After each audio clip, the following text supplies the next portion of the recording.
que nous vous recevons sur Radio Libertaire pour évoquer les nouvelles aventures de Cowboy, Indien, Cheval, Steven et les autres. Déjà, je voudrais savoir comment est né ce nouvel opus, comment est née l'idée et comment vous avez développé cette histoire. On ne sait pas très bien. En fait, ça a été plutôt chaotique au début. On avait fait avant, on avait fait la foire agricole où Cowboy et Indien faisaient un voyage dans le temps.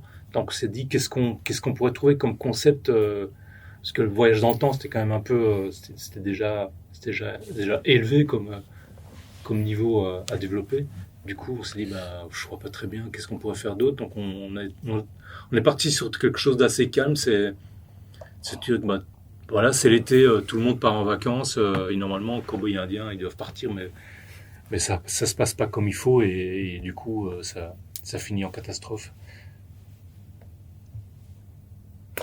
En fait, souvent, c'est vrai que, comme dit Stéphane, on réfléchit beaucoup à ce qu'on a un petit peu développé dans les histoires précédentes, et puis on a des piles et des tiroirs de plein de dessins, de trucs qui sont accumulés avec le temps, des trucs qui volent pas vraiment à la poubelle, mais qu'on met de côté parce qu'il y a des choses qu'on trouve intéressantes, et puis et donc on les met de côté. Et puis donc il y avait ce truc que Stéphane avait commencé sur Cowboy Indien qui allait chercher Cheval et Madame Langrée à l'aéroport, qui revenait de vacances.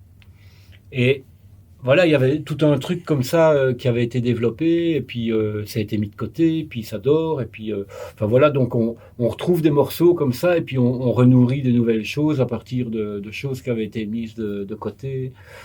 Voilà, c'est vraiment ouais, c'est ça, on pose des petites choses comme ça qui sont peut-être pas forcément utilisables ou utilisées tout de suite, et puis tout d'un coup on retombe sur un dessin. Ah, ça, c'est intéressant par rapport à ce qu'on veut raconter maintenant. Et c'est pas un truc qui se fait comme ça, comme si on écrivait une lettre ou une rédaction, quoi. C'est vraiment une accumulation de plein de petits trucs qui dorment et qui vont nourrir probablement quelque chose, mais on ne sait pas quoi. Donc voilà, on avance un petit peu comme ça dans. En fait, quand on construit un scénario, on est moi et Vincent, et puis il y a encore un autre Vincent qui s'appelle Vincent Tavier, qui est le producteur, mais qui est aussi scénariste avec nous, qui est un peu, qui est déjà un scénariste professionnel. Donc il est producteur, mais il est aussi scénariste. Donc il a aussi une certaine manière une certaine expérience. Comment raconter une histoire, et comment est-ce que c'est Ouais. d'en tirer quelque chose. Et Il est un peu, Vincent Tavier, c'est un peu ce que Michel Colombier était à Serge Gainsbourg, quoi. C'est un peu l'arrangeur, je vais dire, parce qu'il va nous éclairer sur certains trucs ou alors il va même retrouver un dessin que Stéphane ou moi avait fait, et puis il dit, tiens, il y a peut-être une idée à développer là, et puis. Et du coup, ça fonctionne. Vous faites un assemblage d'idées, de petites idées pour arriver à quelque chose. Oui, c'est vraiment un travail de groupe. Oui. Et puis alors Stéphane remet en place tout quand il fait les storyboards, mais ça se fait vraiment parce que bon, même quand tu fais un storyboard, c'est pas dit qu'il est plombé, quoi. non. Souvent, en fait, on part parfois, on part sur parce qu'il faut faire quelque chose, donc il faut qu'on avance. Donc on se dit on va raconter cette histoire-là, puis en général, c'est moi qui fais le storyboard, parce que je dessine assez facilement je dessine assez facilement par silhouette les personnages, presque des symboles comme ça. Donc, mais ce qui est chouette, c'est que c'est déjà avec une énergie déjà dans l'idée de ce qu'on connaît de la façon de bouger de Cowboy Indien. Donc on fait une première phase je dirais une vingtaine de feuilles A4 qui sont découpées en peut-être 6 cases, quelque chose comme ça. Et puis à partir de là, on commence parce qu'on a tous les trois, on a une certaine expérience en lecture de bande dessinée et de storyboard, mais surtout de bande dessinée. On sait ce que c'est qu'une bande dessinée, on sait ce que le dessinateur a voulu raconter, ce qui raconte. Enfin, on comprend la communication graphique. Et du coup, on sait très vite voir à quel moment ça marche ou ça marche pas, où il y a des trucs qui sont intéressants à développer et d'autres choses qu'il vaut mieux oublier.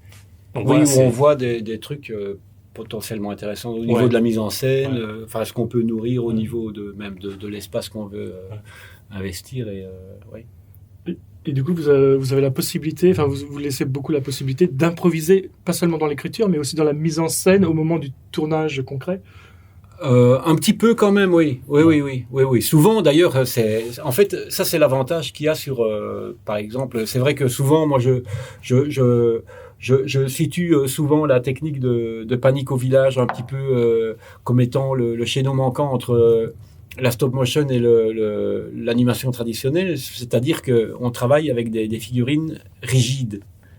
Et donc, on les anime, mais par substitution, exactement comme quand on tournait un dessin animé, dessin par dessin, c'est le même principe. Et donc, par contre, ce qu'il y a avec le dessin, c'est que une fois qu'on a dessiné une séquence, ben on est coincé, on est obligé on anime, ou alors tu dois redessiner tout ton truc. Ici, avec Panic au village, on a un décor en volume et des figurines dans des attitudes totalement différentes. Mais si elles ont été dessinées pour effectivement, c'est ce qu'on fait. Souvent, on dessine et on moule et on fabrique nos attitudes qui sont nécessaires pour des scènes bien spécifiques. Souvent, on va chercher d'autres attitudes. Et donc, ça nous permet de retravailler. Souvent, par exemple, par rapport au storyboard, quand on plante la caméra, on dit, mais l'angle, là, c'est pas terrible, mais par contre, là, c'est intéressant. Et donc, là, on peut carrément revoir notre façon de voir la mise en scène et probablement qu'il y a des choses qui ont été prédécoupées en 4 ou 5 plans. J'exagère peut-être, parfois c'est 2 ou 3, mais et qu'on tourne la scène en un seul plan séquence parce que c'est lisible, on voit bien les personnages et alors on en parle et on dit bah tiens oui on pourrait le jouer comme ça et on le fait comme ça alors que c'était pas du tout prévu à la base. Ben, ça en dessin animé t'oublies quoi. C'est une fois que c'est blindé, une fois qu'on a mis toutes les choses en place, mais ici on a encore la liberté de le faire. C'est comme avec les comédiens quand ils font les voix à la fin. Souvent, par exemple, pour Benoît, quand il fait le petit fermier, on a des thèmes à aborder avec lui, mais souvent c'est Benoît qui finalise le dialogue.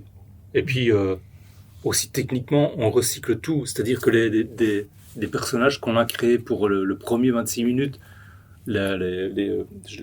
quand ils vont chez le Père Noël, ces attitudes-là, elles ont été créées pour cet épisode-là. Et on sait qu'on va les réutiliser pour le dernier épisode parce qu'il y a plein de positions qui sont intéressantes pour les actions qu'ils prévoient de faire dans d'autres épisodes. Donc on a une collection qui s'agrandit de plus en plus. On a plein de possibilités, de plus en plus de possibilités pour raconter le mieux des séquences. Ouais. Ça ne vous fait pas peur parfois d'avoir autant de... Si, parfois c'est un vertige parce que vous vous trouvez face à, je sais pas, je dis n'importe quoi, mais peut-être qu'il y a vraiment, parfois on peut se trouver devant 300 positions différentes. On sait plus ou moins, elles sont rangées par thème, mais parfois vous savez plus très bien. En fait, on a un peu toujours tendance, tous les animateurs, ils ont un peu une bibliothèque, ils savent un petit peu les positions fétiches dans lesquelles ils vont pouvoir trouver. C'est un peu comme le guitariste qui joue tout le temps les mêmes notes, mais c'est vrai que c'est marrant ça parce que c'est vrai qu'on en a énormément et on a une idée en tête. On se dit ah putain ouais pour ce mouvement-là il me faut celle-là et puis alors et parfois on met plus de temps pour chercher la figurine qu'on veut que pour animer, hein, parce que bon, forcément, une fois qu'on a ce qu'on veut et qu'on est content, ça bouge, voilà. Ouais. Mais c'est vrai que tu mettrais une caméra sur l'étagère où sont posées toutes les figurines. Je pense qu'il y en a qui sont toujours restées sur place, qui n'ont jamais servi. Parce qu'elles sont trop spécifiques, elles ont servi à 2 images et puis après, on n'a jamais pu s'en servir. Mais bon, elles ont quand même nourri quelque chose. Si oui, c'est ça. Oui. Mais ce qui est génial, c'est de pouvoir réutiliser c'est parce que voilà, vous êtes posé comme vous êtes posé, voilà. Peut-être que cette attitude-là, on pourra l'utiliser pour plein de choses différentes. Quoi. Et vous aimez aussi rajouter de nouveaux personnages, ça vous vient facilement ou là c'est quand on raconte l'histoire, on dit là le taureau en fait par exemple il est venu dans la foire et on aimait bien le récupérer en imaginant que, bah ouais, à la foire, il était un peu, c'était un peu le gars qui était le, le gars qui garde l'entrée là, le manager du truc. Et puis on dit bah ouais, pour la foire agricole, il est là, donc pour la course cycliste, c'est normal qu'il soit là, qu'il gère le truc aussi. Et donc et en plus le comédien qu'on avait là, Wim Mouillard, c'est un mec génial. Donc voilà, c'était l'occasion de retravailler un peu avec lui parce que on adore ce gars-là et sa voix est magnifique. Oui. Mais donc parfois oui, c'est vrai que on se pose pas trop de questions quand il y a un nouveau personnage qui arrive, et puis après, on pense effectivement qui pourrait faire la voix. Et bon, on a nos références de base. Hein, c'est vrai que Bouli, que ce soit Anne, c'est Richie, enfin voilà, tous ces gens qui font des voix depuis le début, c'est des voilà, et Benoît pour le fermier, c'est un peu les gros points de référence, mais après tous les secondaires, on aime bien aussi retravailler comme gendarme. C'est des gens qui ont des voix extraordinaires, quoi, qui ont vraiment une couleur bien particulière, et c'est ça qui est chouette aussi d'imaginer des nouveaux personnages, même en pensant dire tiens, il y a ce comédien-là, on n'a jamais travaillé avec lui, il a une super voix et une énergie aussi. Surtout. Et une énergie, c'est surtout ça aussi, parce que c'est vrai que en pensant à Wim, par exemple, pour le taureau, il a une manière de parler, il est extraordinaire, ce gars. Vraiment, il fait de la musique aussi, donc je pense que ça se sent tout de suite quand la manière dont la diction et tout, comme il parle, c'est tout de suite. Parce que c'est comme Benoît, quand oui. Pourtant, il est compliqué à enregistrer, mais quand il est vraiment bien en phase avec l'animation, ça marche. C'est vraiment drôle. Enfin, ça nous plaît bien. Oui, d'ailleurs, il y a un truc qui est intéressant, parce que souvent, moi, avec Benoît, je le vois, quand il parle devant le micro et qu'il essaye de suivre ses mouvements du petit Steven, je trouve que son apport voix affine l'animation de Steven. En fait, c'est marrant, parce que c'est des bêtes figurines. Quand Steven parle, c'est juste une figurine qui bouge, c'est juste un effet stroboscopique pour donner l'impression qu'il parle. Quand la voix de Ben est collée là-dessus et qu'elle est bien calée sur le rythme et tout, on voit le petit Steven qui parle et on n'a pas l'impression de voir un petit objet en plastique qui bouge. Bouli Lanners aussi, là. Et Bouli aussi. Il a un sens du rythme qui est vraiment très. Il a fait de la musique d'ailleurs, il sait. C'est ça. Lui, il fait la voix du cochon. Et quand il explique, il dit comment il y a un petit souci avec le plan, mouvements, et ça marche incroyable, quoi. Ouais. Vous travaillez aussi comment la musique et le son pour accompagner justement ces voix et la mise en scène. Vous dirigez beaucoup aussi ou... La musique, oui. Là, pour la musique, on a demandé. En fait, c'est toujours la même personne. C'est Bernard Plouvé qui s'occupe de la musique. Mais sinon. Là, dans le dernier épisode, on a récupéré beaucoup de choses qui existaient déjà, que ce soit la jungle, que ce soit les pelleteux ou alors ou la muerte. C'est plutôt des trucs qui existaient déjà. Ouais, mais là c'est la musique in et oui, c'est que de la musique in en fait, hein, à part le générique de fin. Mais pour Bernard en fait, qui travaille lui depuis pratiquement depuis le début avec nous. Souvent il amène des musiques et oui, on parle beaucoup avec lui quand même, parce que souvent il vient avec des idées qui sont parfois intéressantes et parfois on trouve que ça va un peu pas trop là où on veut, donc du coup on parle beaucoup avec lui et il retourne chez lui, il refait des musiques, comme il est un peu maniaco-dépressif, il travaille la nuit, donc le lendemain matin il revient avec de la musique, donc il travaille super vite et c'est ça qui est génial avec lui, il est super doué. Et il connaît bien notre univers et donc si on n'est pas content d'un truc qu'il a fait, il retourne chez lui et puis il n'est pas du tout il n'y a pas de problème, de toute façon il aime bien faire de la musique, donc du coup il rentre chez lui, il fait de la musique et puis il revient avec un morceau différent et chaque fois il arrive à illuminer le truc, il retombe toujours sur ses pattes comme les chats. Il y a à nouveau pas mal de références à Pic-Pic et André. Et c'est toujours le clin d'œil auquel vous tenez ou... Là, j'ai l'impression que c'est encore plus développé que dans les précédents. Parfois, il y a une... Là, on les voit... j'ai l'impression de les voir partout. Ah oui, mais ça, c'est sur les Barry Nadar. Et, ouais, oui. C'est un peu parce que par fainéantise qu'on a récupéré des vieux posters en cours de la série, on les a réimprimés, Bah puis, oui.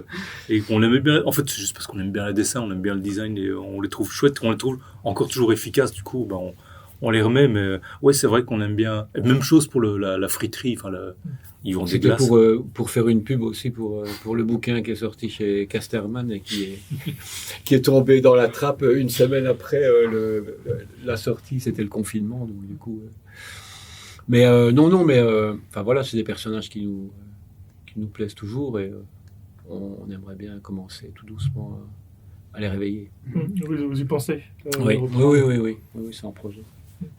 Et moi, je me posais la question aussi de qu'est-ce qui vous faisait revenir au cours après avoir touché à du long, que ce soit au scénario et puis pour Panique, qu'est-ce qui vous fait revenir au cours, au format plus court? Bah, pour Panique, en tout cas, le format 26 minutes, enfin, on aime bien ce format parce que c'est assez, c'est court et en même temps, on a quand même le temps de raconter des choses et sans en évitant d'endormir le spectateur sur 1h30, quoi. Donc, on s'est un peu nourri aussi des erreurs et des trucs du long qu'on aime bien, mais que malgré tout, voilà, c'est une structure un peu particulière. Donc, Je trouve que d'une part, d'abord, on adore, comme plein de gens, on adore raconter des histoires. Et puis, le fait de faire des 26 minutes, que ce soit 26 minutes ou un quart d'heure, n'importe quoi, surtout dans le cas de Cowboy Indien, on a développé un univers qu'on trouve qui est vraiment agréable à regarder pendant 26 minutes, que ce soit développé ici avec la course cycliste, avec le rêve, avec n'importe quoi, ou alors que ce soit de rentrer dans le cerveau d'un cochon. Voilà, on se dit ce genre de truc, ces espèces de petites fables, ce serait compliqué à imaginer de se lancer dans un long métrage avec un truc comme ça. On préfère essayer de réussir un film mais qui soit un peu plus court, mais où on a vraiment pris du plaisir à raconter ces histoires, que d'essayer de tirer le truc pour en faire un supposé long métrage. Donc on est vraiment très très à l'aise à ce niveau-là avec des 26 minutes, et je veux dire on aime vraiment beaucoup ce format-là. ouais.